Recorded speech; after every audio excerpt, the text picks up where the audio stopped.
नमस्कार दोस्तों, मेरा नाम है विजय कुमार और आप देख रहे हैं कॉमिक्स पिटारा चैनल को।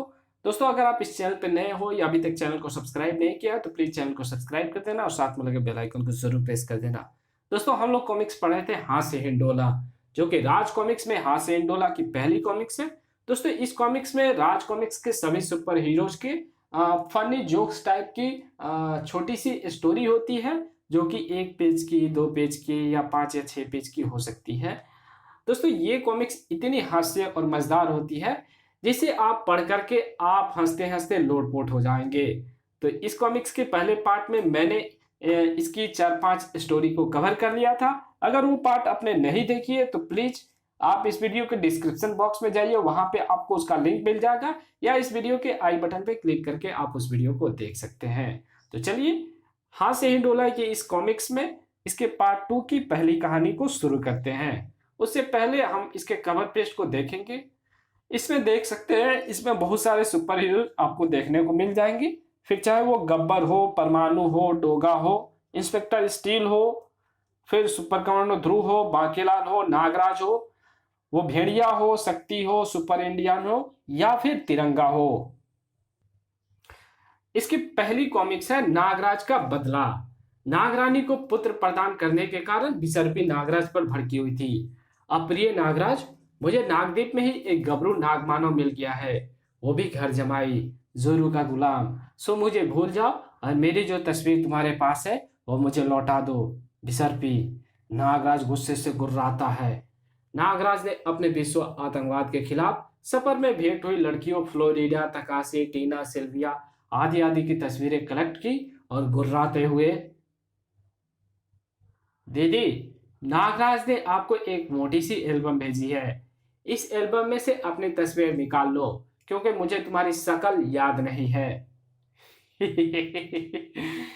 ये छोटी सी स्टोरी खत्म होती है। चलिए चलते हैं दूसरे स्टोरी की तरफ, जिसका नाम है वजन, जो कि बांकीलाल की स्टोरी है। बांकीलाल, हमारा वजन कम हो गया है। आपने जरूर नाखून काट लिए होंगे या फिर बिना कच्छा पहने ही वजन तौल लिया होगा।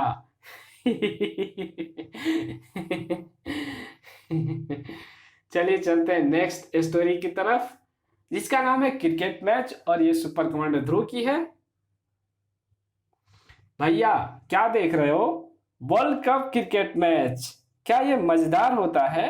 बिल्कुल, ये तो इतना रोमांचक होता है कि लोग दुकानों के बाहर खड़े होकर टीवी पर आंखें गड़ाए रहते हैं। इसके कारण सारे सिनेमा घरों में सन्नाटा छा जाता है।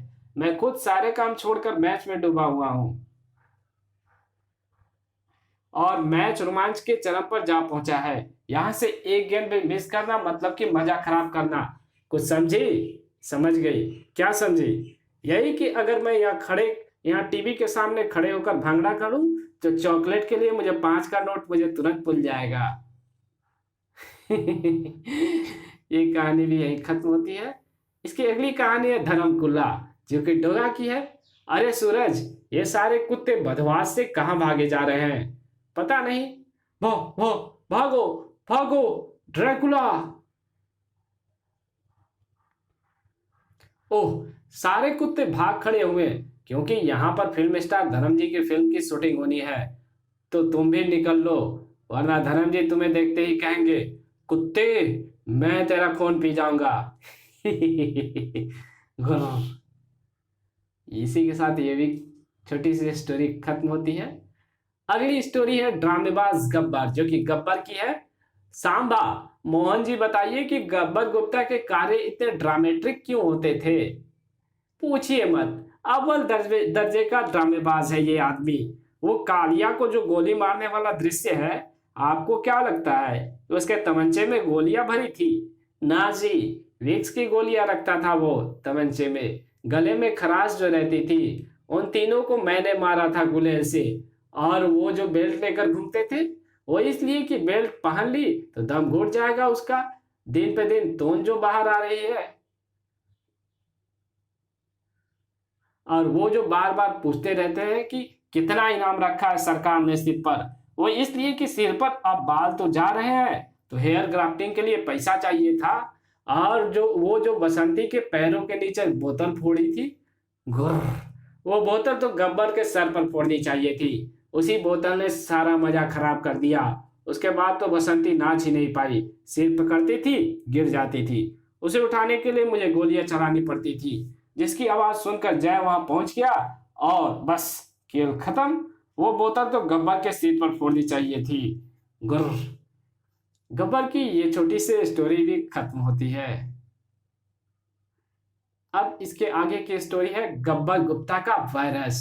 हे दुखी आत्मा देवता, भोले दुखिया, मैं दुनिया से तंग आ चुका हूं। मैं सबको भुला देना चाहता हूं। बू। वत्स गब्बर, मेरा तो काम ही है सबके दुख हरना। गब्बर गुप्ता की याददाश्त चली गई। वत्स, क्या अब भी कुछ कोई याद आ रहा है? मुझे बस एक नाम याद आ रहा है, सांभा मोहन। साला पूरा सिस्टम फॉर्मेट मार दिया पर वायरस नहीं गया। गुर्र। ये भी कहानी समाप्त होती है। चलते हैं नेक्स्ट कहानी की तरफ, जिसका नाम है हैप्पी दीपावली। ओ तेरी, सांबा मोहन केबिन के अंदर में पटाखे फोड़ रहा है, वो भी मेरे केबिन के अंदर। गर्र। दिवाली में दिवाला निकाल देगा। सांबा के बच्चे, दाल दाल कच्चे, दम दम दम दम। क्या हो गया सरदार? भाभी जी ने बेलन लेकर दौड़ाया हुआ क्या है क्या? बोतल से निकले रॉकेट की तरह केबिन में घुसे जा रही हो। ग्लब। नहीं तो पगले, मैं तो तुझे दीपावली की शुभकामना देने बावला सा दौड़ा हुआ आ रहा हूं। हैप्पी दीपावली। डरपोक कहीं का, पटाखे भी कंप्यूटर में फोड़ रहा है। शुभ दीपावली। चलते हैं नेक्स्ट कहानी की तरफ, जिसका नाम है जलेबी रिश्ते। दोस्तों ये कहानी जो है मुझे लिटरली बहुत पसंद आई है और आपको भी बेसिकली पसंद आएगी। अगर आपको ये कहानी आपको कैसी लगती है आप इसके बारे में कमेंट में जरूर लिखना। और चलिए इसको शुरू करते हैं। नागराज की कहानी है। नागराज, आज प्रेम दिवस है और तुमने अभी तक मुझसे प्रेम का इजहार नहीं किया। बिसर्पी, मैं रिश्तों के जाल में उलझा हुआ हूँ। तुम मेरी प्रेमिका हो, बिसांग तुम्हारा भाई है, मनीराज तुम्हारे पिता और नगीना तुम्हारी माँ। यानी कि बिसांग मेरा साला हुआ, मनीराज ससुर और नगीना सास। नागपासा मेरा चाचा है, वो तुम्हारा अपहरण कर विवाह करना चाहता था, अतः उस नाते तुम बन जाती मेरी चाची, फिर बिसांग बन जाता नागपासा का साला। पर बिसांग तो नागपासा का बेटा है, फिर वो तुम्हें क्या बुलाता, दीदी या माँ? बिसांग तो मेरा चचेरा भाई है और तुम उसकी बहन, यानी तुम हुई मेरी चचेरी बहन। नगीना ने मुझे एक बार विवाह का प्रस्ताव दिया था, अगर मैं उसे स्वीकार कर लेता तो तुम बन जाती हो मेरी बेटी। तुम्हारे पिता मणिराज ने मुझे 40 साल पहले गोद लिया था, अतः अगर मैं वहीं नागद्वीप में ही रह जाता तो मणिराज होते मेरे पिता, बिसांग होता सौतेला भाई और तुम होती मुंहबोली बहन। अब तुम ही बताओ बिसर्पी कि मैं तुम्हें क्या पुकारूं, प्रेमिका, चाची, चचेरी बहन, मुंहबोली बहन या फिर बेटी? ये नागराज की ये फनी स्टोरी भी खत्म होती है। चलिए चलते हैं नेक्स्ट स्टोरी की तरफ, जिसका नाम है जामुन की जंग। काफी जामुन एकत्र हो गए हैं, अब जल्दी चलो, इससे पहले कि जैन फूजो बाबा की कुटिया से निकल जाए, मुझे वहां पहुंच जाना चाहिए। अच्छा, तो नामुराद भेड़िया जैन को मीठे जामुन खिलाना चाहता है, वो भी मेरे रहते। ओह, ये क्या, गोभी का अड़ंगा। तू मेरा समय खराब कर रहा है गोभी, जो कि मेरे पास बिल्कुल भी नहीं है। पर तू मेरा दिमाग खराब कर रहा है भेड़िया, जो कि मेरे पास बिल्कुल भी नहीं है। सही कहा। गुर्र। बू। इसी के साथ ये कॉमिक्स भी खत्म होती है। चलिए चलते हैं नेक्स्ट कहानी की तरफ, जिसका नाम है खुजली दिवस, जो कि बाकीलाल की है। मरखब, ए दिल, क्षमा को देकर अपना प्रस्ताव फेंक मार, तेरे दीवानेपन पर बावली हो जाएगी। खुश कितना ही बाकीलाल। क्षमा, वाह कितना शानदार दिल है सेनापति जी। उफ, मेरे हाथों में खुजली क्यों हो रही है? ई भयानक और जबरदस्त खुजली का दौरा, खुजर खुजर, ई भाग ले छम्मू, कहीं दिल के साथ खुजली मुफ्त में ना मिले। मरकब का प्रेम दिवस खुजली दिवस बन गया। गुर बाकी तूने जानबूझकर खुजली चुन दिल पर लगाया था। मैं भी तेरी प्रेमिका के सामने तेरी खुजली ना करवाई तो मरकब मेरा नाम नहीं, तो दूसरा नाम ढूंढ लो मरकब, क्योंकि बाकी की कोई प्रेमिका है ही नहीं। गुर अगले दिन मेरे सिंहासन ले पुच्छी। उफ, भयानक खुजली, खुजली दिवस मुबारक हो बाकी। इसी के साथ ये बाकीलाल की फनी चुटकुले जो है कहानी जो है खत्म होती है। चलिए चलते हैं अगली कहानी की तरफ, जिसका नाम है नाच बसंती नाच। अरे सरदार, तुम तो डिस्को में डांस करने गए थे, तुम्हारी ये हालत कैसी हो गई? ओए कुछ नहीं, बस समझने में फेर हो गया। पर हुआ क्या? होना क्या था? डिस्को में घुसा, फ्लोर पर 3-4 बोतलें फोड़ डाली और बोला नाच बसंती नाच। बस फिर क्या था, 3-4 जय और वीरू आ गए। बसंती तो ना नाची, पर पहली बार गब्बर को नचा डाला। चलिए चलते नेक्स्ट कहानी की तरफ, जिसका नाम है न्यू ईयर फंडा। उफ, कितना काम बाकी पड़ा है, सेट रिलीज करने का भी समय सिर पे आ गया है। सांबा भाई साहब, आप क्या कर रहे हैं? हवा में आइडियाज धर रिया हूं। लो, कल्पना नामक एक परी को पकड़कर मैंने एक परिकल्पना भी कर डाली, अब सुना भी दो। बाकेलाल एक स्वयंवर को जीतकर एक राजकुमारी से शादी करता है। बाद में पता चलेगा कि वो राजकुमारी एक चुड़ैल है। गर्र, 5 बार तू बाकेलाल की शादी चुड़ैलों से करवा चुका है। हर तीसरे दिन तेरे भेजे में घिसा पिसा कॉन्सेप्ट क्यों आ जाता है? भाभी जी से पूछूं तुझे ये आइडिया बार बार क्यों आ रहा है? मरवाओगे क्या उस्ताद? वो बेलन मारकर मेरे परिकल्पना वाला एंटीना तोड़ देगी। अनुराग भी अब तक फाइलें लेकर नहीं आया। फोन मिलाता हूँ। हेलो, कहाँ अटक गया तू? हाँ सर, चबर चबर चबर, बस पहुंच ही रहा हूँ। प्यास लगाई थी, पानी पीने आया था। चबर चबर चबर, बेटा तू पहला ऐसा बंदा है जो पानी भी चबर चबर कर पीता है। सुशांत ने अभी आर्टवर्क मेल नहीं किया।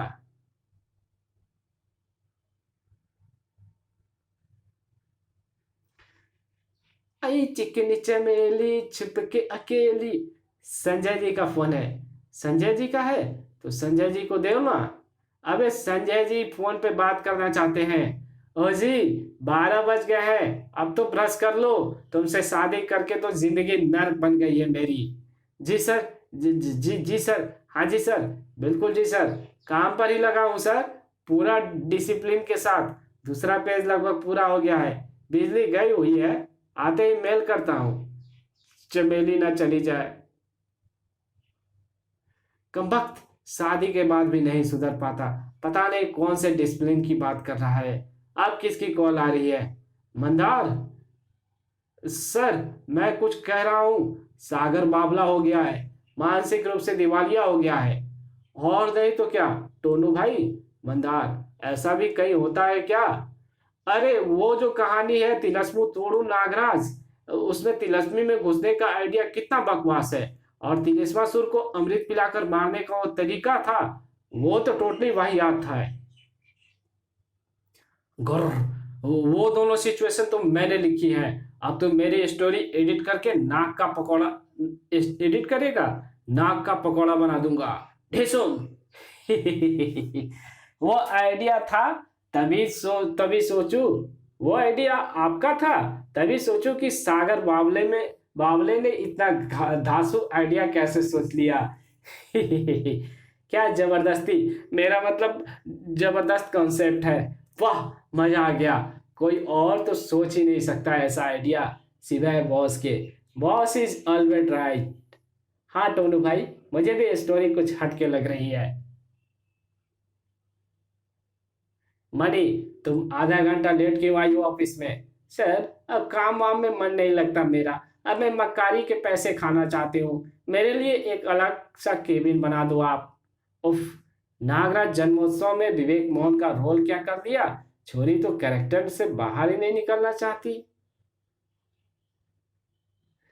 अबे राजपाल, फिर दरवाजा तोड़कर अंदर आया तू?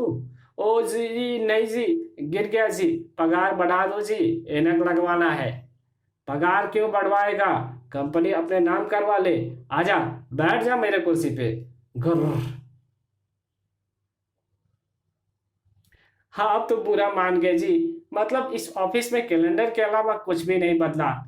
संजय जी, मैं तो कहता हूँ नागराज के शादी चुड़ैल से करवा दो, नया कंसेप्ट होगा। सर, मैं तो कहता हूँ कि आपको घोषणा करनी चाहिए कि हर नए साल में हर सेट हर 5 तारीख को किसी भी कीमत पर रिलीज करके ही रहेंगे।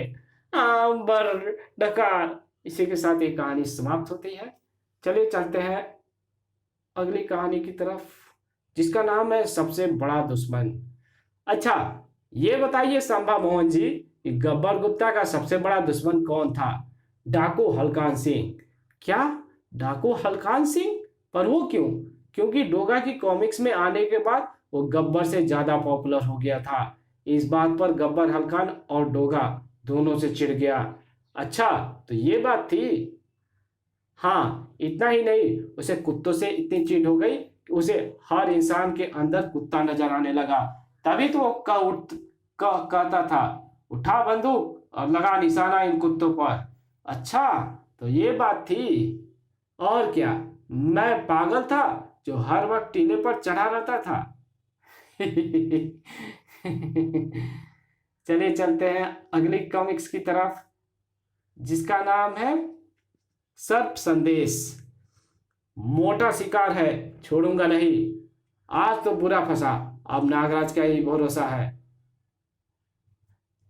जियो झूलेलाल, नागराज का सेवक सर अब मेरी जान बचाएगी। मुझे उसका ध्यान खींचने के लिए चिल्लाना चाहिए, हेल्प। नागराज का यह सांप तो भारतीय पुलिस से प्रेरित लगता है। सामने अपराध घट रहा है और तू खंबे पर पूंछ लपेटे आराम फरमा रहा है। अबे निकम्मे, नागराज को संदेश क्यों नहीं भेजता? नागराज इस वक्त सिटी के दूसरे छोर पर एक लड़की को बचाने में व्यस्त है। आपकी गुहार है हमारे लिए महत्वपूर्ण है। कृपया बचाओ बचाओ चिल्लाते रहिए, नागराज जल्दी आपको बचाने आएगा। Smile please. गब्बर भाई, वो देखो, ये गोयरी मैम मुझे देखकर स्माइल दे रही है। अबे वो तो सिर्फ मुस्कुरा रही है। मैंने जब तुझे पहली बार देखा था तो मैं तो 2 दिन तक अपनी हंसी रोक ही नहीं पाया था। चलिए चलते हैं अगली कहानी की तरफ, जिसका नाम है super boom. Boom boom boom. उफ, सारे पटाखे खत्म। अब क्या करें नागराज, मेरे पास भी कुछ नहीं बचा, जबकि मेरा मन तो अभी भी बूम बूम करने का कर रहा है। वो देखो, टिंगू भतीजा सुप्पी क्या कर रहा है। ये क्या हो रहा है सुप्पी? हाँ, छोटे बच्चे बड़े बमों से नहीं खेला करते, चेहरे का भूगोल बदल सकता है। जाओ बच्चे, टीवी पर रंगारंग प्रोग्राम देखो, इसे हम फोड़ देंगे। अब मनेगी असली दिवाली, पर इसके पतीले में आग लगाएगा कौन? उसके लिए तो बलि का बकरा एक ही है। नागराज बड़ा सुपर हीरो बनता फिरता है, वही आग लगाएगा पतीले में। संभालियो नागराज, भागो मित्रों, बम फूटने वाला है। कान पे हाथ धर लो भैया, धमाका होने वाला है। धमाके से भले ही कान फट जाए, पर सलामी तो तोप की ही लेंगे। हैप्पी दीपावली चाचू। बड़म। कोई मेरे लिए एक कच्छा ला दो भाई, परमाणु पर परमाणु बम फोड़ दिया। देखा नागराज, कच्छे के अंदर पतलून पहनने का फायदा। इसी के साथ ये फनी मल्टी स्टारर जो खत्म होती है, और ये कहानी, ये कॉमिक्स भी यहीं तक खत्म होती है। और ये राज कॉमिक्स की पहली कॉमिक्स है, और भी इसी तरह की अगर कॉमिक्स पब्लिश होती है तो उसको भी मैं ज़रूर अपलोड करूंगा। अगर आप मेरे चैनल पर नए हो तो प्लीज़ सब्सक्राइब कर देना, वीडियो अच्छी लगी तो वीडियो को लाइक कर देना, और इनमें से आपको कौन सी कहानी अच्छी लगी है इसका जरूर कमेंट में आप हमको लिख करके ज़रूर बताना कि आपको इनमें से कौन सी कहानी आपको अच्छी लगी और उसका बेस्ट पार्ट आपको कौन सा लगा। कमेंट में आप ज़रूर लिखना। तो चलिए मिलते हैं एक और नई धमाकेदार कॉमिक्स में। तो तब तक के लिए बाय।